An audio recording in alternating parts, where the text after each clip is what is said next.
Hey everyone, this is going to be long, but I need to get it off my chest. I'm a 42M, my wife Emma is 39F, and we've been married for 15 years. We live in London with our 10-year-old daughter Sophie. Up until recently, I honestly thought we had a solid, happy marriage. I adored Emma, still do. She's smart, beautiful, and one of those people who lights up a room without even trying. But over the past few months, something changed. At first, it was small stuff. Emma started coming home late from work, saying she had meetings that ran over or last-minute errands.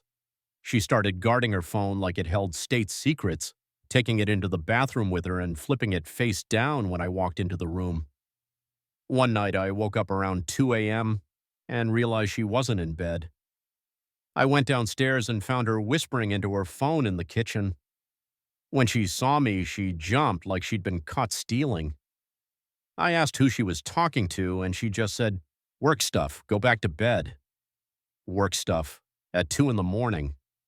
That was when the pit in my stomach really started to grow. I tried to convince myself I was being paranoid, but the signs kept stacking up. On certain days, Tuesdays and Thursdays especially, she dressed up more than usual.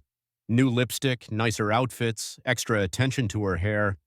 She also started withdrawing large amounts of cash from our joint account. When I asked about it, she brushed it off as just shopping, but there was never anything new in the house. I couldn't take it anymore. I started keeping track of her schedule. I know it sounds creepy, but I felt like I was losing my mind. Then one Thursday, everything came crashing down. I left work early to surprise her with dinner reservations. She didn't know I was nearby. As I was walking toward her office, I saw her coming out of the building with another man. He was tall, well-dressed, maybe mid-40s. He leaned in close as they talked, and Emma laughed in a way I hadn't heard in months. I followed them through the crowd, keeping my distance like some kind of amateur detective. London is perfect for that. Umbrellas everywhere, streets packed with people. They went into a little cafe. I stood outside staring through the window like an idiot and saw him reach across the table and cover her hands with his. My chest went cold. I snapped a photo on my phone, shaky and blurry, but enough to make my heart break. I didn't sleep that night. I just kept going over everything in my head. The secret calls, the late nights, the cash, now him. I couldn't figure out why she hadn't told me. Emma isn't cruel. If she wanted out, why wouldn't she just say it?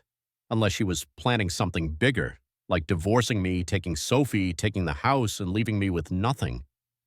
The more I thought about it, the more certain I became. Over the next week, I followed her whenever I could. I felt sick doing it, but I needed to know the truth. I watched as she met up with this guy, always careful, always somewhere quiet. One night I saw him hand her a small envelope. She slipped it into her coat pocket without even opening it. His name, I learned later from a receipt he left on a cafe table, was Mark Ellis. No social media presence, no job listings, just nothing. A ghost. My mind went to the darkest places. Last Saturday, I decided to confront her. Sophie was at a friend's birthday party, so we were alone. I printed out the photos I'd taken and laid them on the dining table.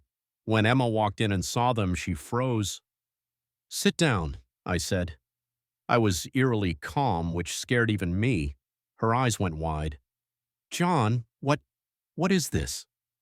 "You tell me," I said. "You've been following me?"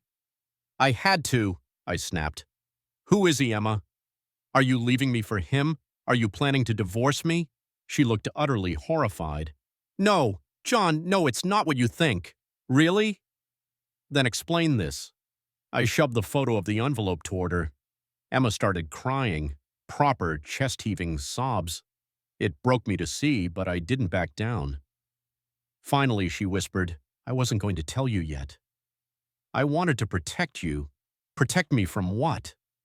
She looked up, her face streaked with tears. "John, Mark is my half-brother." I just stared at her. "Your what?" "My half-brother," she repeated, voice shaking. "We share the same dad.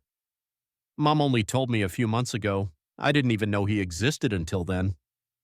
Apparently, Mark had tracked Emma down after their father passed away. They met for the first time earlier this year.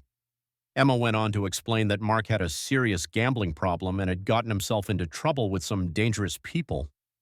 The envelope I saw? It was cash to help him pay off part of his debt so he wouldn't get hurt.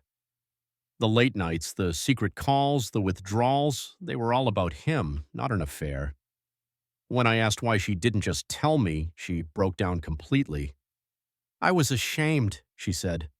I didn't want you to think less of me or my family. I thought I could fix it quietly and make it all go away. I just sat there, stunned. Everything I'd built up in my head crumbled in an instant. The worst part? I believed her. I know some people will say I'm a fool, but I know Emma. The relief in her face when the truth came out, the raw honesty, it was real. Since then, we've been working through it together. Mark is getting professional help, and Emma finally involved the police about the threats he was getting. Our marriage survived, but I can't lie, things aren't the same. The trust is fractured, not because Emma betrayed me, she didn't, but because of me.